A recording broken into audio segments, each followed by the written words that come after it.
ছুটির দিন মানে বাড়িতে থাকা একদম চলবে না। লং উইকেন্ড ছিল, গুড ফ্রাইডে। তো পরিবার, বাচ্চা কাচ্চা, বন্ধুবান্ধব সব কিছু ভালো করে প্যাক করে আমরা বেরিয়ে পড়েছিলাম আমাদের প্রতিবেশী দেশ মালয়েশিয়ার উদ্দেশ্যে। মালয়েশিয়াতে এসে যে রিসর্টটাতে আমরা ছিলাম সেটা হলো লোটাস বিচ রিসর্ট। এই যে দেখো প্রপার্টিটা কত বড়, অনেক বড় প্রপার্টি। এত বড় প্রপার্টি যে হোটেলের এক পাশ থেকে আরেক পাশে যাওয়ার জন্য আমাদের বাগি ইউজ করতে হতো। সেটা ফ্রি সার্ভিস ছিল, শাটল সার্ভিসের মতো। তো এই হলো বিশাল বড় প্রপার্টি, আর এই হলো বন্ধু বান্ধব নিয়ে আমরা এখন হোটেলের রুমের দিকে যাচ্ছি। আর এই হলো আমাদের বাচ্চা পার্টি, তোজো আর তার বন্ধুরা। আর দেখো কি সুন্দর কলা গাছ। হোটেলটা খুবই সুন্দর, একদম নিরিবিলি পরিবেশে, চারদিক দিয়ে গাছপালা।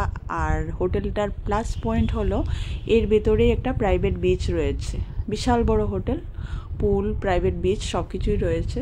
তো আমরা এখানে দুদিন থাকবো, দুদিন কিন্তু হোটেলের ভেতরেই কাটাবো।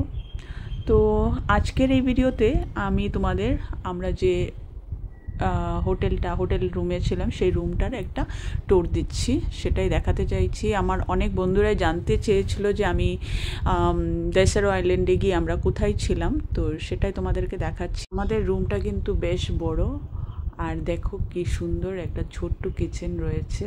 তো এখানে রয়েছে ফ্রিজ, মাইক্রোওয়েভ, কিছু খাবার হালকা ফুলকা গরম করে খাওয়া যাবে। আর এই হলো মাস্টার বেডরুম। মাস্টার বেডরুমের বাথরুমটাও খুব ভালো, সব কিছু পরিষ্কার পরিচ্ছন্ন, খুব সুন্দর। আর বাথরুমের টাওয়েল, টয়লেট্রিজ যা যা ছিল সব কিছু ভালো কোয়ালিটি এবং পরিষ্কার। দেখো রুম আর সব কিছুই খুব পরিষ্কার, যেটা আমার খুব পছন্দ। প্রত্যেক হোটেলে গেলে আমার পরিষ্কার জিনিসটাই আমি সবার আগে দেখি, যে রুমের টাওয়েল, তারপর বেড লিনেন সব কিছু পরিষ্কার আছে কিনা।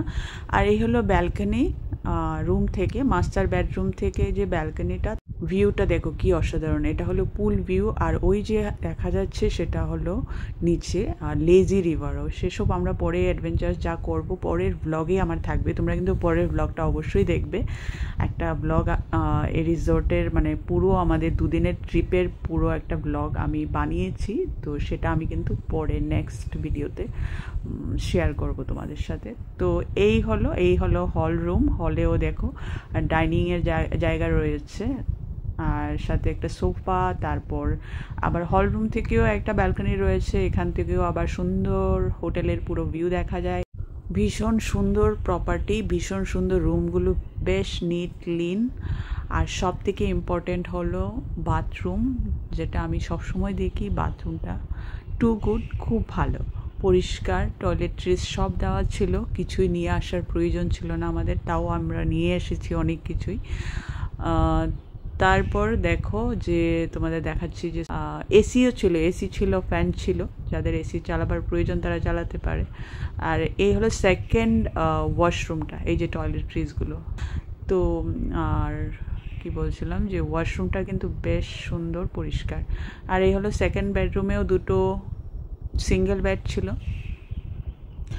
আর এখান থেকে সেকেন্ড বেডরুম থেকে কোনো ব্যালকনি ছিল না, দুটো ব্যালকনি, একটা হলো হল রুম থেকে আর একটা মাস্টার বেডরুম থেকে। তো এই ছিল রিসর্ট ট্যুরের একটা ছোট্ট ভিডিও। পরের ব্লগে আবার দেখা হবে, তো খুব তাড়াতাড়ি দেখা হবে পরের ব্লগে। পরের ব্লগটা একদম মিস করো না, দারুণ মজার একটা ব্লগ আসছে। টাটা।